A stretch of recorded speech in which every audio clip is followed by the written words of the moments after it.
சமோசா சமோசா சமோசா வாங்குங்க, சூடான சமோசா, சுவையான சமோசா. சோனா குருவி இந்த மாதிரி அந்த காடு பூரா சுத்தி சுத்தி சமோசா வியாபாரம் செஞ்சுக்கிட்டு இருந்தது. இப்படி சமோசா வித்து வர பணத்துல தன்னுடைய குடும்பத்தை நடத்திக்கிட்டு தன்னோட பையன் குக்குவையும் படிக்க வச்சது.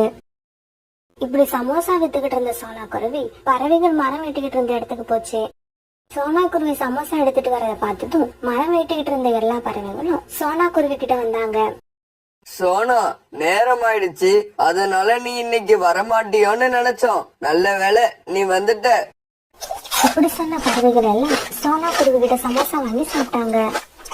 சோனா, நானும் எங்கெங்கயோ சமோசா வாங்கி சாப்பிட்டு பாத்துருக்கேன். நீ விக்கிற சமோசா மாதிரி எந்த சமோசாவும் ருசியா இல்ல. சோனா குருவி கிட்ட இருந்து சமோசா வாங்கி சாப்பிட்ட பறவைகள் எல்லாரும் பிறகு அதுக்கான பணத்தை கொடுத்தாங்க. சோனா, நீ உன் பையன் குக்குவ நகரத்துக்கு படிக்க அனுப்ப போறதா கேள்விப்பட்டேன். அது உண்மையா? ஆமா புராணா, இது என்னோட நீண்ட நாள் கனவு. இதுக்காக நான் ரொம்பவும் கஷ்டப்பட்டு பணம் சேர்த்தேன். அம்மா, நான் நகரத்துக்கு போயிட்டேன்னா என்ன பார்க்காம உங்களால இருக்க முடியுமா? நான் அங்க போறத நினைச்சு நீங்க மனசு கஷ்டப்படுறீங்களா? குக்கு, உன்னை பார்க்காம இருக்க போறத நினைச்சா கஷ்டமா தான் இருக்கு. இருந்தாலும் என்னோட குக்கு நகரத்துல போய் படிச்சுட்டு நல்ல அறிவுள்ள பறவையா திரும்பி வர போறான்னு நினைச்சா அந்த கஷ்டம் எல்லாம் பறந்து போயிடுது. நீ நகரத்துல போய் படிக்க போற இந்த நாளுக்காக நான் இவ்வளவு நாள் காத்துக்கிட்டு இருந்தேன் தெரியுமா? குக்கு, நீ உனக்கு தேவையான துணிமணிகளை பேக்ல எடுத்து வச்சு நகரத்துக்கு கிளம்புறதுக்கு தயாரா இரு. நான் பேங்க்குக்கு போய் நீ காலேஜ்ல கட்ட தேவையான பணத்தை எடுத்துட்டு வந்துடுறேன். அப்பதான் நாளைக்கு காலையில நீ சீக்கிரமாவே நகரத்துக்கு கிளம்ப முடியும். அம்மா, குக்குவோட அம்மா சோனா ஆண்டி குக்குவ நகரத்துக்கு அனுப்பி படிக்க வைக்க தேவையான பணத்தை தயார் பண்ணிட்டாங்களாம். இன்னைக்கு பேங்க்ல போய் அந்த பணத்தை எடுக்க போறாங்க. ஆனா நீங்க 2 பேரும் என்னடான்னா பணத்தை பத்தி கொஞ்சம் கூட கவலை இல்லாம நிக்கிறீங்க. காலுஜி, நம்ம பையன் ஜக்கு சொல்றது உங்க காதுல விழுதா இல்லையா? சோனா குருவியோட பையன் குக்கு படிக்கிறதுக்காக நகரத்துக்கு போறானா. நாம எப்படியாவது நம்ம பையனையும் அனுப்பி வைக்கலன்னா காலம் பூரா நம்மள மாதிரியே திருட்டு தொழில தான் பாத்துக்கிட்டு இருப்பான். கோரி, நானும் யார்கிட்டயும் நம்ம பையனை நகரத்துக்கு படிக்க அனுப்புறதுக்காக பணம் கேட்டு பார்த்துட்டேன். எல்லாரும் இல்லன்னு சொல்லிட்டாங்க. அப்பா, நீங்க எல்லாம் கடன் கேட்டா யார் கொடுப்பாங்க? ஏற்கனவே வாங்கின பணத்தை திருப்பி கொடுக்காம மேல மேல பணம் கேட்டுக்கிட்டு இருந்தா யாரும் கொடுக்க மாட்டாங்க. காலுஜி, நீங்க சொல்றத பார்த்தா உங்களால நம்ம பையன் படிப்புக்கு பணம் ஏற்பாடு பண்ண முடியாதுன்னு சொல்றீங்க, அப்படிதானே? கோரி, என்னோட நிலைமைய புரிஞ்சுக்க. ஜக்குக்கு தேவையான பணத்தை எப்படி ரெடி பண்றதுன்னு சொல்லு. கண்டிப்பா நான் செய்யறேன். ஏங்க, ஜக்கு தான் ஆரம்பத்திலேயே சொன்னான்ல குக்குவ படிக்க அனுப்புறதுக்காக சோனா குருவி இன்னைக்கு பேங்க்ல போய் பணம் எடுக்க போகுதுன்னு. பேசாம சோனா குருவி பின்னாடியே ஃபாலோ பண்ணுங்க. பேங்க்ல இருந்து அது வர வழியில எப்படியாவது அந்த பணத்தை எடுத்துக்கிட்டு வந்துருங்க. கோரி, நமக்கு தேவையான பணத்தை ரெடி பண்ற வழிய நீ சொல்லிட்ட. இன்னைக்கு நான் அதை சக்சஸா முடிச்சு காட்டுறேன்.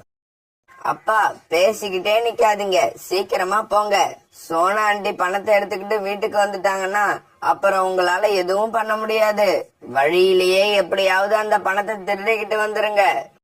ஜக்கு இப்படி சொல்ல பிறகு காலுக்காகவும் சோனா குருவி பணம் எடுக்க போன பேங்க நோக்கி பறந்து போச்சு. இப்படி சோனா குருவி போன பேங்குக்கு போன காலுக்காகவும் ஒரு இடத்துல மறைஞ்சிருந்து பேங்கோட வாசல பாத்துக்கிட்டே இருந்தது. பேங்க்ல இருந்து பணத்தை எடுத்துட்டு வந்த சோனா குருவி பிறகு குக்குவுக்கு கொடுத்து அனுப்புறதுக்காக சில பொருட்களை வாங்க மார்க்கெட்டை நோக்கி பறந்து போச்சு. இப்படி மார்க்கெட்டுக்கு போன சோனா குருவி பழம் வச்சிருந்த பைய கீழே வச்சுட்டு கடைக்காரர்கிட்ட தேவையான பொருட்களை வாங்கிட்டு இருந்தது. இந்த சமயத்துல சத்தம் போடாம பின்னாலேயே போன காலுக்காகவும் சோனா குருவியோட பையில இருந்த மணி பர்ஸ் எடுத்துக்கிட்டு தன்னோட வீட்டை நோக்கி பறந்து போச்சு. பிறகு கொஞ்ச நேரம் கழிச்சு கடைக்காரருக்கு பணத்தை கொடுக்க தன்னோட பைய பார்த்த சோனா குருவி மணி பர்ஸ் அங்க இல்லாதான்னு ரொம்பவும் அதிர்ச்சி ஆயிடுச்சு. ஐயோ, என்னோட மணி பர்ஸ காணோம். இந்த பையில தான் வச்சிருந்தேன், எங்க விழுந்துச்சுன்னு தெரியலையே. இப்ப நான் என்ன பண்ணுவேன்? நாளைக்கு என்னோட பையனை படிக்கிறதுக்கு எப்படி அனுப்புவேன்? தன்னோட பையில மணி பர்ஸ் இல்லாதால இப்படி சத்தம் போட்டு கதறி அழுதுச்சு. பிறகு தான் வந்த வழியெல்லாம் மறுபடியும் பறந்து போய் பார்த்தது. ஆனா அதுக்கு மணி பர்ஸ் மட்டும் எங்கேயும் கிடைக்கவே இல்லை. பிறகு சோனா குருவி இப்படி அழுதுகிட்டு தன்னோட வீட்டை நோக்கி பறந்து போச்சு. சோனா குருவி இப்படி வீட்டுக்கு போனப்ப குக்கு தன்னோட பயணத்துக்கு தேவையான துணிமணிகளை ஒரு பேக்ல எடுத்து வச்சுக்கிட்டு இருந்தான். குக்கு, நம்ம மோசம் போயிட்டோம். பேங்க்ல இருந்து நான் எடுத்துட்டு வந்த பணத்தை காணோம். வழியில எங்கேயாவது விழுந்துருச்சா இல்ல யாராவது திருடிட்டாங்களான்னு தெரியல. ஆக மொத்தம் நம்ம கிட்ட இப்ப பணம் இல்ல. நாளைக்கு உன்னால நகரத்துக்கு போய் படிக்க முடியாது. இப்படி சொன்ன சோனாக்குருவி கண்ணீர் விட்டு அழுதுது. இத கேட்ட குக்குவும் கண்ணீர் விட்டு அழுதான். அம்மா அழாதீங்கம்மா, அழாதீங்க. உங்க கண்ணுல இருந்து கண்ணீர் வர்றதை என்னால பார்க்க முடியல. குக்கு, இருந்த பணமும் திருட்டு போன நிலைமையில இதுக்கப்புறம் நான் உன்னை எப்படி படிக்க அனுப்புவேன்? அம்மா எதை நினைச்சும் கவலைப்படாதீங்க, என்னால படிக்க முடியாது அவ்வளவுதானே. பரவாயில்ல, நான் நகரத்துக்கு போய் படிச்சா என்னோட படிப்பு முடிக்க 3 வருஷம் ஆகும். அதே 3 வருஷத்துல நான் ஏதாவது வேலை செஞ்சு நம்ம குடும்பத்தை முன்னேற்றி காட்டுறேன். எதுக்கும் நீங்க கவலைப்படாதீங்கம்மா. பிறகு சோனாக்குருவியும் குக்கு பணம் காணாம போனதை பத்தியே ரொம்ப நேரம் பேசிக்கிட்டே இருந்தாங்க. பிறகு ராத்திரி ஆனதால அப்படியே படுத்து தூங்கினாங்க. மறுநாள் பொழுது விடிஞ்சிச்சு. சோனாக்குருவியும் குக்குவும் பணம் காணாம போன சோகத்துல தங்களோட வீட்டு வாசல்ல மௌனமா உட்கார்ந்து இருந்தாங்க. அந்த சமயம் கோரிக்காக அங்க வந்தது. என்ன சோனா, இன்னைக்கு என் பையன் ஜக்கு படிக்கிறதுக்காக நகரத்துக்கு போறான். உன் பையன் குக்குவையும் இன்னைக்கு தானே அனுப்பி வைக்கிற? இல்ல கோரி அக்கா, என்னோட பையன் படிக்கிறதுக்காக நகரத்துக்கு போகல. அதுக்காக நான் பேங்க்ல சேர்த்து வச்சிருந்த பணத்தை எடுத்துட்டு வர வழியில அது எப்படியோ காணாம போயிடுச்சு. அடடா, இவ்வளவு கஷ்டப்பட்டு சேர்த்த பணத்தை எடுத்துக்கிட்டு வரும்போது நீ கொஞ்சம் ஜாக்கிரதையா இருந்திருக்க வேண்டாமா? நாங்களே ஜக்குவோட படிப்புக்காக பணத்துக்கு என்ன பண்றதுன்னு தெரியாம தவிச்சுக்கிட்டு இருந்தோம். நல்ல வேலையா அந்த சமயத்துல காலேஜியோட மாமா கொஞ்சம் பணம் கொடுத்து உதவுனாரு. இப்படி சொன்ன கோரிக்காகவும் பிறகு அங்க இருந்து பறந்து போச்சு. அம்மா அப்பா, நீங்க 2 பேரும் கவலைப்படாதீங்க. நான் நல்லா படிச்சு பெரிய வேலைக்கு போய் உங்க 2 பேரையும் உட்கார வச்சு சாப்பாடு போடுவேன். ஜக்கு, இப்படி எங்க கிட்ட சொல்லிட்டு நகரத்துக்கு போய் அப்புறம் எங்களை மறந்துடாதடா. அம்மா, உங்களையும் அப்பாவையும் எப்படிம்மா மறக்க முடியும்? என்னோட படிப்புக்காக அப்பா எவ்வளவு கஷ்டப்பட்டு இந்த பணத்தை திருடிக்கிட்டு வந்தாங்கன்னு எனக்கு தெரியும். அதை என்னால மறக்கவே முடியாது. ஜக்கு, நேரமாச்சு, நீ சீக்கிரம் கிளம்பு. அப்புறம் ஒரு விஷயம், நகரத்துக்கு போற பறவைகள் எல்லாம் கெட்ட பழக்கங்களை கத்துக்கிட்டு வராங்க. ஆனா நீ எப்படி இருக்க மாட்டேன்னு நினைக்கிறேன். பிறகு ஆட்டோவில் அங்க இருந்து கிளம்பின ஜக்கு பஸ் ஏறி நகரத்துக்கு போக ஆரம்பிச்சான். அம்மா, இனிமே நீங்க சமோசாவை தூக்கிக்கிட்டு இந்த காடு பூரா சுத்தி வர வேண்டாம். குக்கு, அம்மா சமோசா வியாபாரத்துக்கு போகலன்னா நம்ம குடும்பத்தை எப்படி நடத்துறது? இதை விட்டு அம்மாவுக்கு வேற தொழில் தெரியாது. அம்மா, இதுக்கப்புறம் நான் சும்மா இருக்க விரும்பல. நம்ம காட்டுல உள்ள அருவி கடையில நாம ஒரு கடை போடுவோம். அந்த கடையில நீங்க சமோசா வியாபாரம் பாருங்க, நான் டீ வியாபாரம் பண்றேன். குக்கு, உன்னை எப்படி எப்படியோ படிக்க வைக்கணும்னு நினைச்சேனே, ஆனா கடைசியில உன்னோட நிலைமை இப்படி ஆயிடுச்சு. அம்மா, இப்ப பணம் இருந்தாதான் படிக்கலாங்கிற நிலைமை உண்டாயிடுச்சு. நம்ம கிட்ட பணம் இல்லையே, அதனால படிக்க முடியலையேன்னு நினைச்சு வருத்தப்படுறதை விட ஏதாவது தொழில் செஞ்சு பணத்தை சம்பாதிக்க நினைக்கிறது தான் புத்திசாலித்தனம்னு எனக்கு தோணுது. பிறகு சோனாக்குருவியும் குக்குவும் சேர்ந்து அருவிக்கரையில சின்னதா ஒரு கடை ஆரம்பிச்சாங்க. அந்த கடையில சோனா சமோசா வியாபாரம் பண்ண, குக்கு டீ தயார் பண்ணி விற்க ஆரம்பிச்சான். இப்படியே சில நாட்கள் நகர்ந்துச்சு. ஒரு நாள் அந்த கடைக்கு கோரிக்காக வந்தது. என்ன சோனா, பையனை படிக்க வைக்க நகரத்துக்கு அனுப்புவேன்னு சொல்லிட்டு இருந்த, இப்ப என்னடானா உன் பையன் டீ வித்துக்கிட்டு இருக்கான்? கோரி இப்படி கேட்ட உடனே சோனாக்குருவியோட கண்கள் கலங்கிடுச்சு. கோரி அக்கா, என் பையன் டீ விக்கிறத பார்த்தா எனக்கு கஷ்டமா தான் இருக்கு. என்ன பண்றது? நாங்க கொடுத்து வச்சது அவ்வளவுதான். சோனா, நீ எல்லாம் முதல்ல உன் பையனை படிக்க வைக்க நினைக்கிறதே தப்பு. அதெல்லாம் பணம் உள்ளவங்க பண்ணக்கூடிய காரியம். நீ அதுக்கு ஆசைப்படலாமா?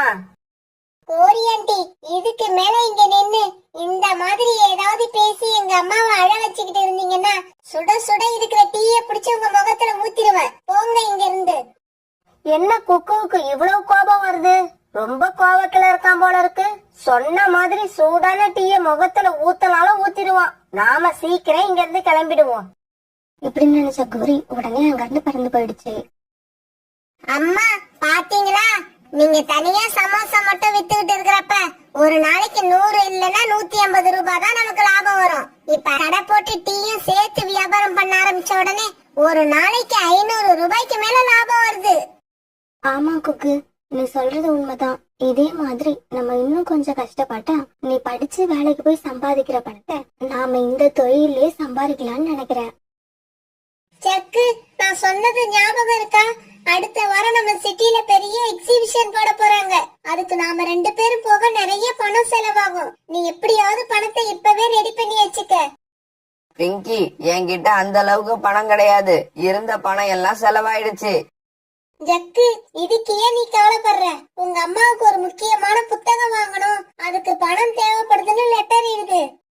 பிங்கி, நீ சொல்ற மாதிரி லெட்டர் எழுதலாம். இருந்தாலும் எங்க அம்மா அப்பா கிட்ட பணம் இருக்காது. ஏன்னா அவங்களோட நிலைமை எனக்கு நல்லா தெரியும். ஜக்கு, படிக்கிற பையன் பணம் கேட்டா எந்த அப்பா அம்மாவும் இல்லன்னு சொல்ல மாட்டாங்க. எப்படியாவது ரெடி பண்ணி கொடுத்துருவாங்க. நான் சொன்ன மாதிரி நீ லெட்டர் எழுது. பணம் வருதா இல்லையான்னு அப்புறம் பாரு. அம்மா, நான் படிக்கிறதுக்காக முக்கியமான புத்தகம் ஒண்ணு வாங்க வேண்டி இருக்கு. அதோட விலை 2000 ரூபாய். எப்படியாவது எனக்கு அந்த பணத்தை சீக்கிரமா அனுப்பி விடுங்க. லெட்டர் படிச்ச கோவிக்காகவும் தன்னோட கணவர் அவசரமா எழுப்ப ஆரம்பிச்சது. என்னங்க காலேஜ், சீக்கிரமா எந்திரிங்க. நம்ம பையனுக்கு ஒரு முக்கியமான புத்தகம் வாங்கணுமா, அதுக்காக 2000 ரூபாய் பணம் கேட்டு லெட்டர் போட்டிருக்கான். இப்ப நம்ம என்ன பண்றது? கௌரி, இப்படி திடீர்னு 2000 ரூபாய் கேட்டா என்னால மட்டும் என்ன பண்ண முடியும்? என்ன காலேஜ், நீங்களே இப்படி சொன்னா என்ன அர்த்தம்? ஏதாவது யோசனை பண்ணுங்க. எப்படியாவது என் பையனுக்கு 2000 ரூபாய் பணம் அனுப்பி விடுங்க. கௌரி, என்ன பண்றதுன்னு எனக்கும் புரியல. சரி இரு, யாருக்கிட்டயாவது போய் கடன் கேட்டு பாக்குறேன். இப்படி சொன்ன காலுக்காகவும் பிறகு ஜக்குவுக்கு பணம் ரெடி பண்றதுக்காக வீட்டை விட்டு பறந்து போச்சு. இப்படி போன காலுக்காகவும் முதல்ல சோனா குருவி கடையில போய் உட்கார்ந்தது. சோனா சோனா, என்னோட பையன் ஜக்கு ஏதோ ஒரு முக்கியமான புத்தகம் வாங்க 2000 ரூபாய் பணம் கேட்டிருக்கான். ஆனா இப்ப என்கிட்ட சுத்தமா பணம் இல்ல. உன்கிட்ட இருந்தா கொடு. என் பையன் படிச்சு முடிச்சு வேலைக்கு சேர்ந்த உடனே அந்த பணத்தை எப்படியாவது திருப்பி கொடுத்துடுறேன். காலண்ணா, என்கிட்ட பணம் இருந்தா நான் 2000 ரூபாய் நானே கொடுத்திருப்பேன். ஆனா என்கிட்ட இப்ப 1000 ரூபாய் தான் இருக்கு. என் பையனுக்கு தான் படிக்க கொடுத்து வைக்கல.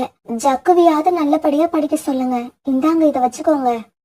இப்படி சொன்ன சோனா குருவி தான்கிட்ட இருந்த 1000 ரூபாய் பணத்தை காலுக்காகத்துக்கிட்ட கொடுத்தது. பிறகு காலுக்காகவும் தெரிஞ்சவங்க எல்லார்கிட்டயும் போய் பணம் கேட்டு பார்த்தது.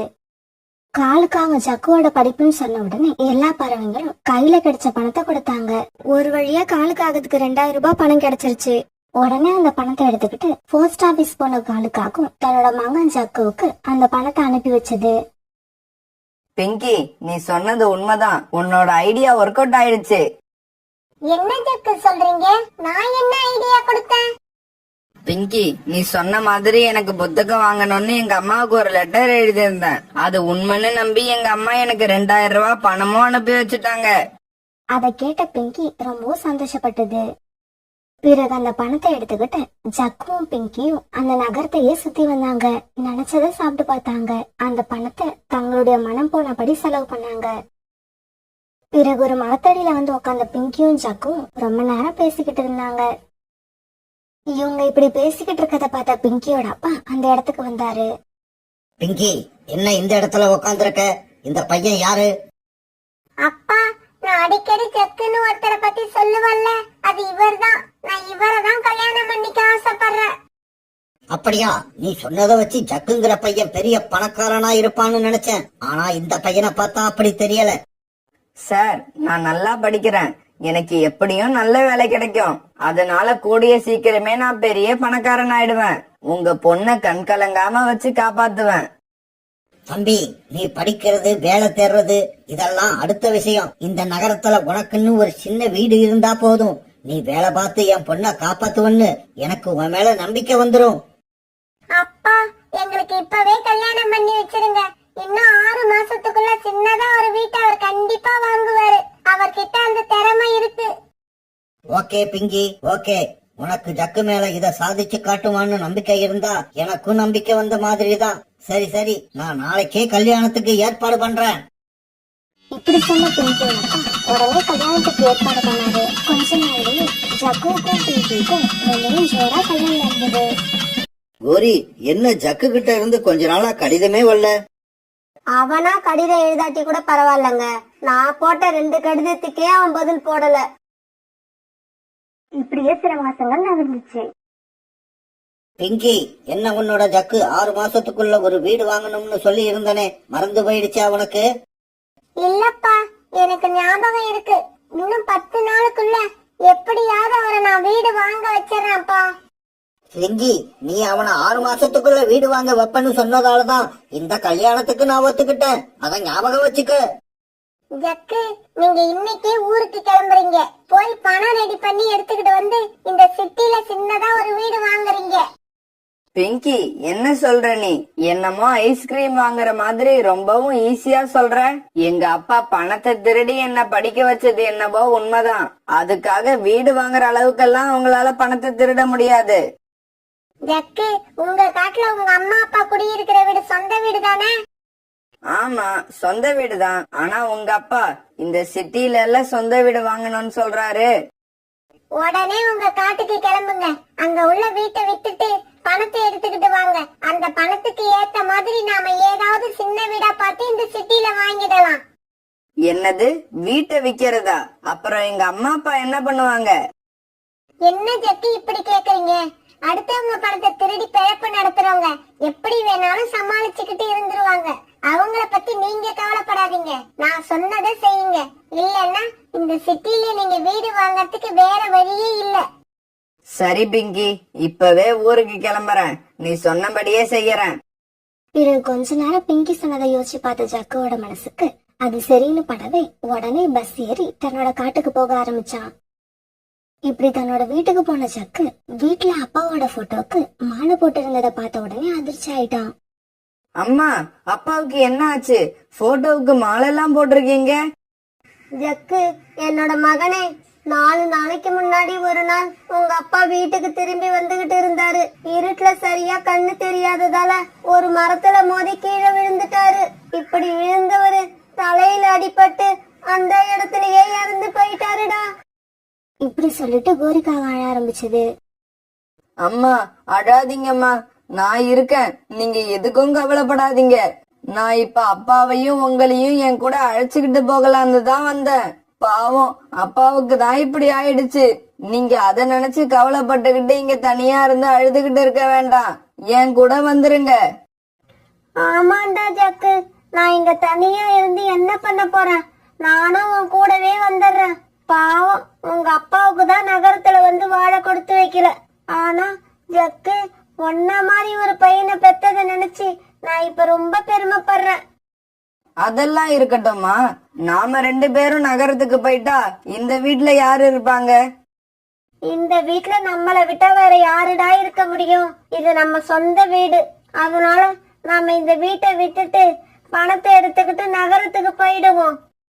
அம்மாவோட வாயில இருந்து இந்த வார்த்தையை எதிர்பார்த்து காத்திருந்த ஜக்கு இப்ப ரொம்பவும் சந்தோஷமாயிட்டான்.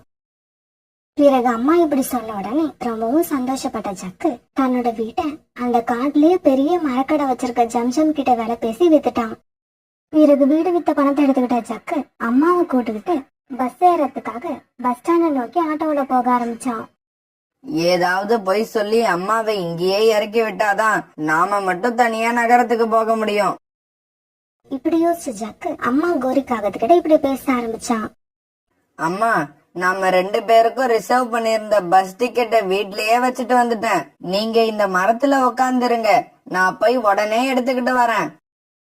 இப்படி சொன்ன ஜக்கு கோரிக்காகத்தை அங்கிருந்து மரத்து மேல உட்கார வச்சான். பிறகு ஆட்டோ அங்கிருந்து நகர்ந்து போச்சு. சார், நேரா பஸ் ஸ்டாண்டுக்கு போங்க. தம்பி, வழியில உங்க அம்மாவை இறக்கி விட்டுட்டு வந்துட்டீங்களே, அவங்கள கூப்பிட வேண்டாமா? சார், நான் சொன்னதை செய்யுங்க. அதிகமா எதுவும் பேச வேண்டாம். பிறகு பஸ் ஸ்டாண்டுக்கு போன ஜக்கு நகரத்துக்கு போற பஸ்ல ஏறினான். பஸ்ஸும் கிளம்பி நகரத்துக்கு போக ஆரம்பிச்சது. ஜக்குவ பஸ் ஸ்டாண்ட்ல இறக்கி விட்ட அந்த பறவை தான் வீட்டுக்கு போற வழியில சோனாவோட கடைக்கு போச்சு. சோனோ, கோரிக்காகத்தோட பையன் ஜக்கு தன்னோட அம்மாவை யாருமே இல்லாத ஒரு இடத்துல இறக்கி விட்டுட்டு நகரத்துக்கு கிளம்பி போயிட்டான். பாவம் கோரிக்காகம் தான் பையன் வருவான்னு நினைச்சு அந்த மரத்து மேலேயே உக்காந்துருக்கு. உனக்கு கோரிய தெரியும் தானே? அந்த பக்கம் போனீங்கன்னா கோரிக்காகத்தோட பையன் கோரிக்காகத்தை ஏமாத்திட்டு நகரத்துக்கு போன விஷயத்த சொல்லிடு. நான் கொஞ்சம் அவசர வேலையா பக்கத்து காட்டுக்கு போறேன், அதனாலதான் உன்கிட்ட சொல்ல சொல்றேன். இப்படி சொன்ன ஆட்டோக்காரர் பிறகு தன்னுடைய ஆட்டோவை எடுத்துக்கிட்டு பக்கத்து கடை நோக்கி போயிட்டாரு. இந்த விஷயத்தை கேள்விப்பட்ட சோனா குருவி உடனே கோரிக்காகத்தை பார்க்க கிளம்பி போச்சு. கோரி அக்கா, நீங்க கிளம்பி என் கூட வாங்க, என் வீட்டுக்கு போகலாம். இல்ல சோனா, என்னோட பையன் ஜக்கு பஸ் டிக்கெட் எடுக்கிறதுக்காக வீட்டுக்கு போயிருக்கான். அவன் வந்த உடனே நான் அவன் கூட நகரத்துக்கு போறேன். இதுக்கப்புறம் நான் இந்த காட்டுக்கு வர மாட்டேன். அதனாலதான் வீட்டையும் வித்துட்டு பணத்தை எடுத்துக்கிட்டு கிளம்புறோம். கோரி அக்கா, உங்க பையன் சக்கு உங்களை ஏமாத்திட்டு வீட்டை வித்த பணத்தை எடுத்துக்கிட்டு நகரத்துக்கு போயிட்டான். இனி அவன் திரும்பி வரமாட்டான். எப்படி சொன்ன சோனா குருவி பிறகு ஆட்டோக்கார் சொன்னது எல்லாத்தையும் சொல்லுச்சு. அட பாவி ஜக்கு, அம்மாவை இப்படி ஏமாத்திட்டு போறியே, நீ நல்லா இருப்பியா? உன்னை என்னெல்லாம் கனவு கண்டு படிக்க அனுப்புன, கடைசியா இப்படி பண்ணிட்டியடா பாவி. இப்படி சொன்ன கோரிக்காவும் கண்ணீர் விட்டு அழுதுது. கோரி அக்கா, காலன்னு இறந்து போயிட்டாங்க. ஜக்கும் உங்களை ஏமாத்திட்டு நகரத்துக்கு போயிட்டான். இதுக்கப்புறம் நீங்க தனியா இருந்து என்ன பண்ணுவீங்க? பேசாம என் கூட வாங்க, நாங்க என்ன சாப்பிடுறோமோ அதை உங்களுக்கும் தரோம். சோனா குருவி சொன்னதை கேட்ட கோரிக்காகும் இப்பதான் ரொம்பவும் அழுதுது. சோனா, நீ காட்டுற அன்புக்கெல்லாம் நான் அருகதையே இல்லாதவ. குக்குவ படிக்க வைக்கிறதுக்காக நீ பேங்க்ல இருந்து பணத்தை எடுத்துக்கிட்டு வர்றப்ப அந்த பணத்தை காலேஜியை விட்டு திருட சொன்னது நான் தான். நான் செஞ்ச பாவத்துக்கெல்லாம் எனக்கு சரியான தண்டனை கிடைச்சிடுச்சு. இப்படி சொன்ன கோரிக்காகும் பிறகு நடந்த எல்லா விஷயத்தையும் சோனா குருவி கிட்ட சொல்லுச்சு. கோரிக்காக சொன்ன விஷயத்தையெல்லாம் கேட்ட சோனா குருவி ரொம்பவும் அதிர்ச்சி ஆயிடுச்சு. அதுக்கு கோபமா வந்தது. இருந்தாலும் சோனா குருவி கொஞ்ச நேரத்துல தன்னை சுதாரிச்சுக்கிட்டு இப்படி பேச ஆரம்பிச்சது. கோரி அக்கா, நீங்க தெரிஞ்சோ தெரியாமலையோ பெரிய தப்பு பண்ணிட்டீங்க. ஆனா அதுக்காக நான் இப்போ உங்களை பழி வாங்க விரும்பல. இப்பவும் அதையே தான் சொல்றேன். நீங்க என் கூட என் வீட்டுக்கு வாங்க, உங்களை கடைசி வரைக்கும் நான் வச்சு காப்பாத்துறேன். பிறகு கண்ணீர் விட்டு அழுதபடி கோரிக்காவும் சோனா குருவி கூட அதோட வீட்டுக்கு போச்சு.